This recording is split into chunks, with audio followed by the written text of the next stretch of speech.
Oh, were you looking for me? Well, here I am. We're back with the news review, and we're spending time with Maxwell Lukuto. He actually is the NDC's parliamentary candidate in North Tongue. He joins us for this conversation. But before I bring him in, let me just remind you, Endpoint Homeopathic Clinic helping us as always to bring you this segment. And of course, they are offering you, if you're a man, prostate screening for free. If you're a woman, fertility screening for free. And they are saying, just come by, okay? They'll check you out. Of course, whatever follows from there, you may have to fork out a little bit for. But the testing, which is costly in itself, will be done for you gratis. Here's where you can locate them. Here in Accra, it's Pintex opposite the Shell signboard. In Kumasi, if you will find yourself there, they are in Kronoma here behind the Angel Educational Complex. They are in Takra, the Anaje Estate is where you can locate them. In Tema Community 22, Techiman Hanswa in Esiamanzama. Their call lines 0244 867 068 or 0274 234 321. Endpoint Homeopathic Clinic, the end to chronic disease. But just the start of the news review with Maxwell Lukuto. He actually is parliamentary candidate for South Tongue. North Tongue is taken by my brother Okujato Ablakwa. I nearly got you into some trouble with your brother Okujato Ablakwa, right? My apologies, Maxwell. How are you this morning? You would have to unmute, Maxwell.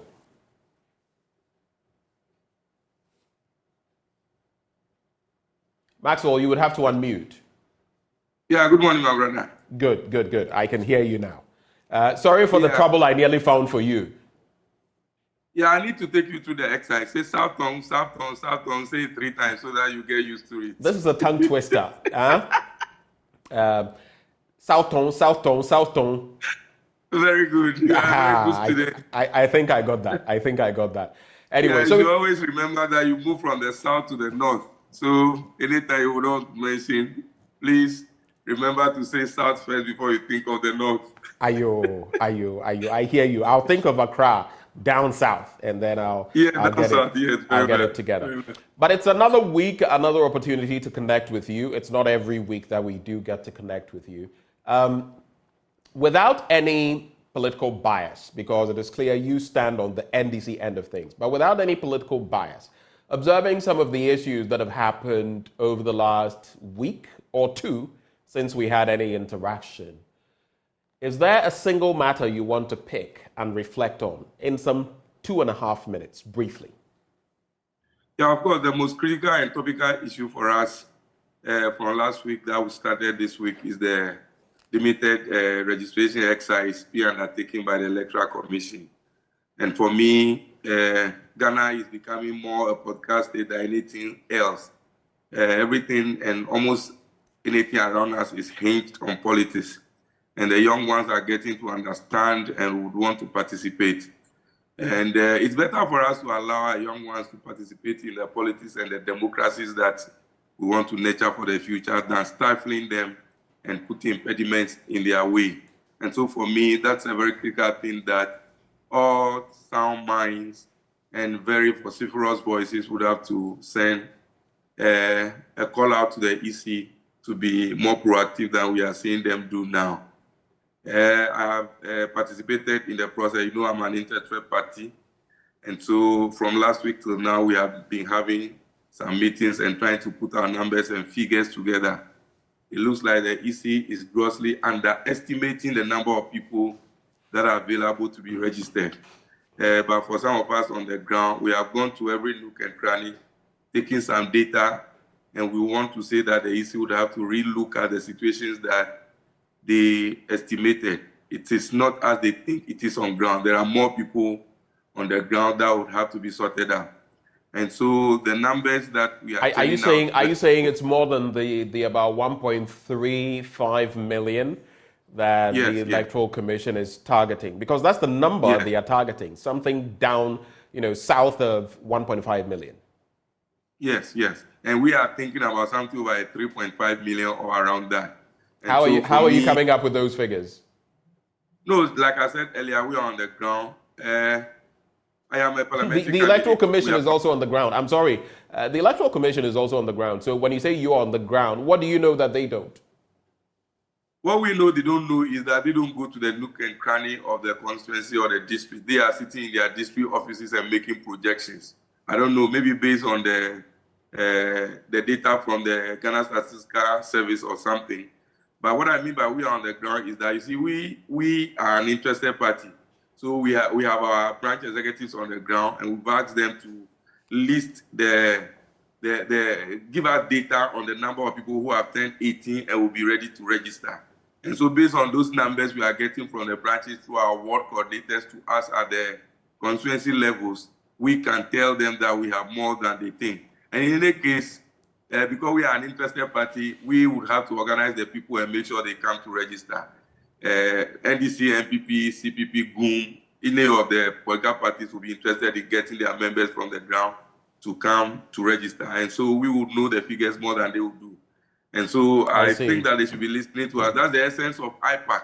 And once they have gone to IPAC meetings, I'm sure that the political parties that attend, the minus the NDC, of course, we are aware why we don't go, is that they have also sounded that same question to them that the numbers they are thinking about are far, far lower than what the political parties would be churning out, and so they should get more serious. And for me, of course, Maxwell, it's a projection. They'll keep registering, and of course, even if they have to register 3 million people, they'll do that between now and the 2nd of October. They started, was it on Tuesday? Yes. Yeah. So, Ben, for instance, in my place, I'm expecting to register over 12 million people, and the first day we registered, when you say your place, when you say your place, where do you mean? 12 million. You just said 12 million. Yes. Do you mean 12,000? No. I mean 12,000. Okay. I mean 12,000. Sure. So if I'm expecting, 12,000. If I'm expecting to register about 12,000 people, and the first day I got just about 56, and yesterday I got 164. Right. That makes it to about 210 thereabout. So an average of that is just about 100. So even if we are getting 100 or 120, or let's say yesterday they had 164. So we put an average at even 150 or 200. 200 times 21 days is just 4,200. True. You get my point? True. And so 4,200, how many more days are they going to add up to make the 10,000 or the 12,000 that I'm expecting within my constituency? So those are the realities we are talking about. And so much extra pooling or registration centers where more of these people can be brought. So it's making us so much so that we have to control the numbers that come to the registration center at the go. Because, you have to get these people from far places to the district registration centers. And when they come from morning till maybe after 2 o'clock, these are young guys, 18 years, 19 years, who can even fend for themselves. It means somebody who has brought them or who has encouraged them to come should be thinking about feeding them. If at the end of the day, for instance, the first day, all the people that came to the center were not registered, some of them would have to go home. Yesterday, about 19 of them had to go home, even when we had to control the numbers that come to the center. Right. And so if you have to take them in, out, or even lodge them in a hotel, that is a great cost to the parties that are interested. And so for me, let us be practical about these numbers. They have some number of equipments in their offices, but they are not deploying all of them to be used for the registration at the same time. The number of people they have even employed to get through the registrations exercise are lower. Okay, Maxwell, I get a grasp of everything. I get the thrust of what you're saying, but and I share, in some of what you're saying. I mean, I also got concerned because somewhere in the Ashanti region and other places, I believe in the Upper West, we have our people, correspondents reporting, and the numbers over the last 2-3 days have been very low, which means that if we're to meet the targets of the numbers that they expect to be registered, it's going to be problematic. But let me avert your mind to another aspect of the conversation that some watchers of the political space find rather disturbing, worrying. It has to do with the fact that this exercise is going on, and it's not the Electoral Commission telling people to register. It is the NDC John Mahama, and the NPP, stalwarts in the NPP, including the president, who are saying, go and register. Seemingly, the political parties have taken over the work of the Electoral Commission, and the question is why? Do you find it as worrying? Oh, no, I'm not sure taking over the exercise of the electoral. No, it's not that you can't take it away from them, but the point is you two are at the forefront, and we're asking why. No, we are an interested party. When people come to register to vote, they are supposed to vote for a political party, right? And so if you are going to exams, you are interested in getting textbooks to read and to make sure that you go to pass your exams. Interested to the point where you can't let the legitimate body assigned to do it to carry it out? No, we have always helped them to do whatever exercise they do. Anything they do, they would want us to be around to take their numbers, to know how they are even doing or not doing. And so for me, I feel you on that. It's always an interest for these political parties to get involved. If you don't get involved, how do you pick up your people at the grassroots to be able to go and register and for you to get your numbers in the elections? And right. So if you are not interested, it means you are not a serious political party. Okay, all right. Let's get into the papers. I just want to acknowledge two people who have sent in messages just because they are reaching out from faraway places. The first one says, good morning, and I'm watching you live inside Parigu in the Northeast region, particularly Wale Wale constituency. It's good to hear from you. You are from the Vice President's area. There's also Onwubiko Michael, who says, good morning. It's Onwubiko Michael watching from Kashimbela Hydropower Plant in Taraba State, Nigeria. God bless you, Job. Well, God bless you too. Thank you for watching. I was in Lagos how many weeks ago? So it's good to hear from someone all the way from my other country, Nigeria. So we'll start with the Business Finder newspaper, or maybe let's start with the Daily Guide instead. I'll go to the Business Finder newspaper. IGP Konkosa tape doctored Atachia, supposedly says so. Then there's jilted fetish priest cuts off ex-girlfriend's arm. Race for NPP Flagbearer, Kennedy Bawumia pick numbers 1 and 2. And then inflation drops to 40.1%. This is the lowest we've seen in about 11 months or so. And then, but it's still extremely high, 40.1%. If you look at what other jurisdictions have, 40.1% is really high, but at least comparatively, from the times we hit 50 plus, this is way better. Convict chases judge in courtroom after sentencing. Now, this is not funny, but I mean, you cannot help but, really? Anyway, convict chases judge in courtroom after sentencing. Wow. And then on the back page, of course, you can expect some sports news there. Lagos City's loses goalkeeper. I saw that trending yesterday. And then Maguire does it again. Harry Maguire. Someone must have jinxed Maguire. I don't know, over the last how many years, it's just been, especially since he moved to Manchester United, it's just been woe upon woe. And it's same for another player who's pictured here, Richarlison. He's not scored in a number of matches, I think, since the World Cup. He's not been faring well. Even when Brazil obliterated Bolivia, he couldn't make the scoring sheet. He had a sitter and missed it. I will seek psychological help, Tottenham striker Richarlison is saying. And Pogba explains doping test failure. Okay, so let's get into the stories now. I'll start from page 3. The chairman of the parliamentary committee investigating the leaked audio tape of an alleged scheme to depose the Inspector General, Samuel Atachia, has indicated that the tape that went viral and served as the basis for the speaker's referral appears doctored. He said a second audio tape, which was handed over to the committee by one of the witnesses, Daniel Bugrinabu, looks like the full complement of the conversation that ensued among the three persons captured on the tape.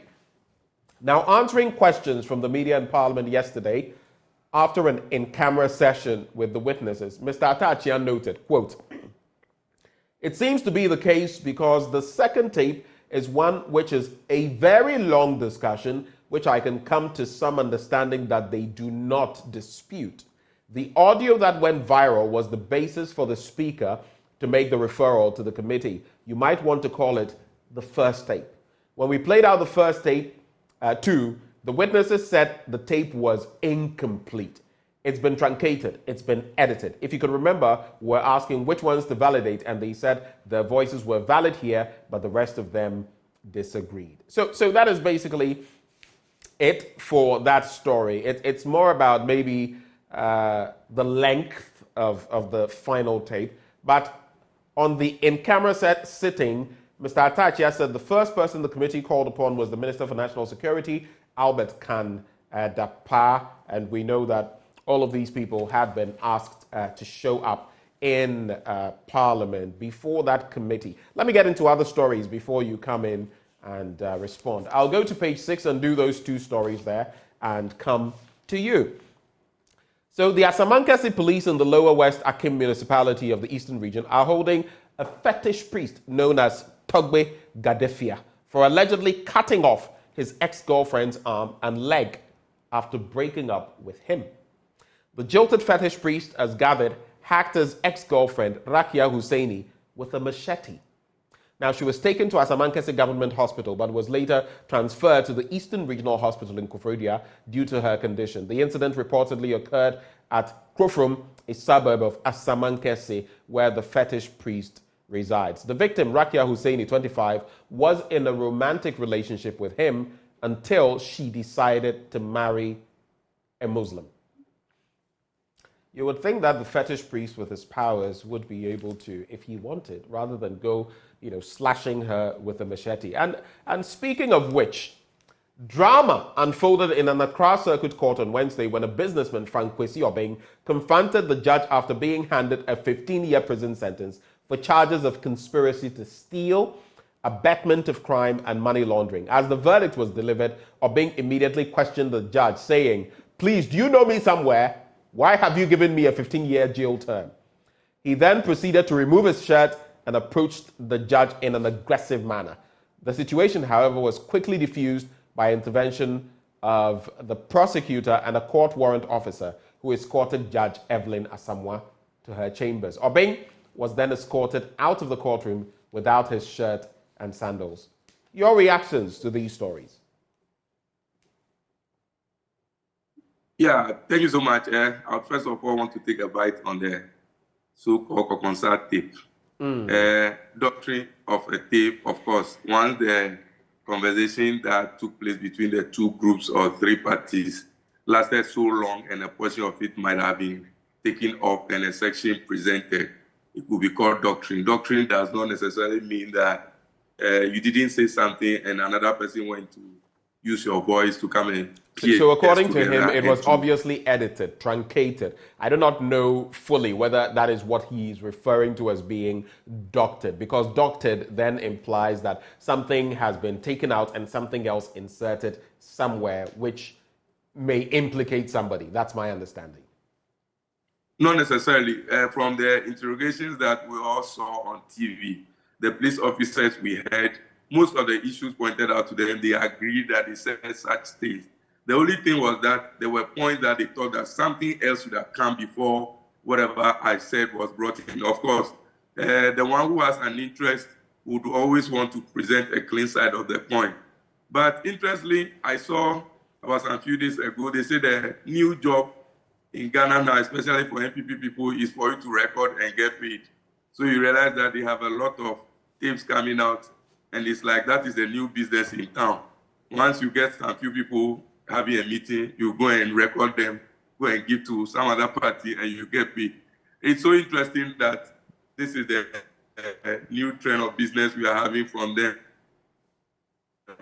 And that shows how vicious they are. They are not concentrating and thinking about what they can do in terms of governance to bring out the best in situations and make life better for the ordinary Ghanaian. The very reason why they have been voted into power, but to be thinking about other selfish interests of theirs. You see police officers openly saying that they have an allegiance to a UP party or they are sympathizers of the NPP, and the only interest they have is that they want to become an IGP before they resign. And so for me, those are the worrying issues. And Bubri Nabubi, the former vice chairman, of the NPP in the northern region, now getting people recorded to give to an IGP for whichever reason. We saw some other tape where it was alleged, or he himself was claiming that some contracts were given to him. And we heard the police officers talking about some police boots, number of them that he has to supply to the police service. So it means that all of them at the end of the day are only looking for business and position interest and not thinking about what they can do to Ghana. And so this is what it has come to. All right. And for me, once the police officers have agreed to making those statements and alleging to oust the IGP, to the extent that it is all in the interest of the NPP party for them to win, which is the very critical aspect of the tape, whether I was doctor or not doctor, once they have agreed that they have said something, it is about why they should think that NPP is the only party that should continue to be in power, for which reason even an IGP should allow police officers to carry guns to the police centers to be able to kill opponents, to be able to win the election, is what is intriguing to most Ghanaians. So for me, they should be looking at more at that aspect of the tape rather than whether IGP recorded them, whether he didn't record, whether he sent somebody to record, whether a portion of the tape has been taken off or a portion has been brought in. Once whatever you said you were the one who said it. For me, that's enough. And we should concentrate. Of course, there were some of the things. There were some of the things that they said they had not, that were not real. They hadn't, had any such conversations. If you recall, ACP Alex, COP Alex Mensah, and then George Asari, Superintendent George Asari. But quickly, Kennedy Bawumia picked numbers 1 and 2. Of course, we know that how would I even put it? The schedule was met, the configurations were done, and the picking, and how it turned out, we have Kennedy Japan picking number 1, Dr. Bawumia picking number 2, we have Dr. Friakoto picking number 3, and then Francis Adai Nimo picking number 4. That's the order. How that will impact the voting come D-Day in November, only God knows. Inflation has dropped as well to 40.1%. And in the middle spread, Reggie Zippy finds love again. Of course, we know him, UK-based musician. Recently, we were talking about divorce and all of that. He accused his wife of certain things. His wife came out on social media and accused him of being unfaithful and so many other things, and accusing him of being with a Caucasian, a white lady. Well, there's a picture here of him supposedly with his new love, which his wife had alleged he had been with for 2 years. Doesn't appear there's going to be any reconciliation there. Let's look at other papers. We'll wrap with the Daily Graphic virtually. So, cocoa price, NPP farmers paid 70.03% of 2,600 FOB, and then there's NDC farmers paid 61.71% of 2,950 FOB. You know what? I'm getting very concerned because if we're not careful, we may get to the point where we have NDC husbands and NPP husbands, NDC wives and NPP wives, NDC water and NPP water, NDC food and NPP food. I'm sorry, what kind of lunacy is this?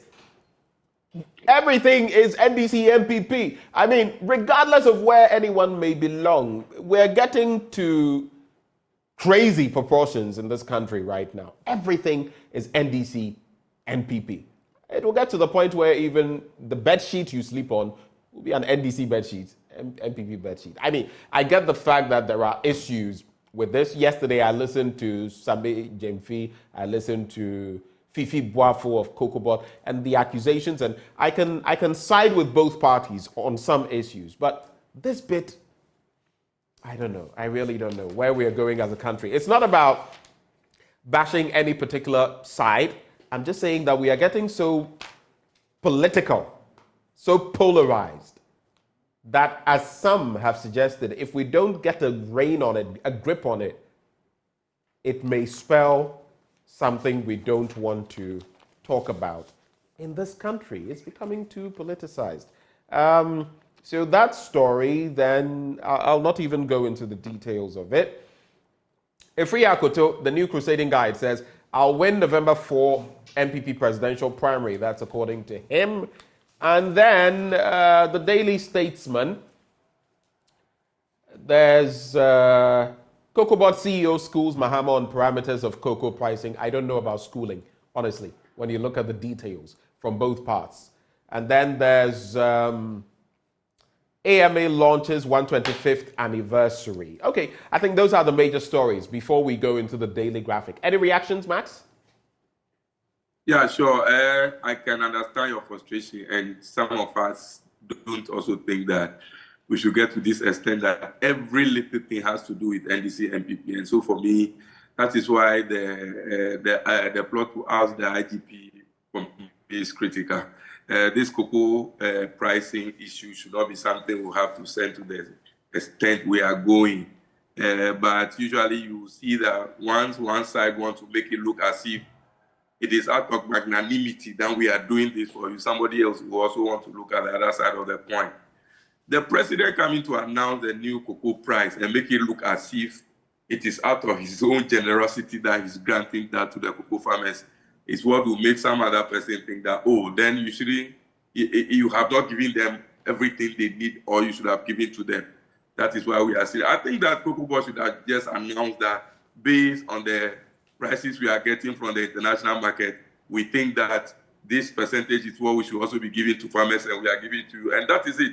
But once the political party wants to make political capital out of the whole thing, another one will that wouldn't be new. That wouldn't be new. I get your point, and to some extent, yes, I agree with you. But that wouldn't be new. It's something that all of you do. You give the crumbs to the people and make it seem as though you were giving them such a bounty. It's what all of you do. Yeah, and so for me, we should get to the stage where we allow these systems to run. If it's Cocoa Board who has to announce this, why should a politician come to announce a new cocoa price?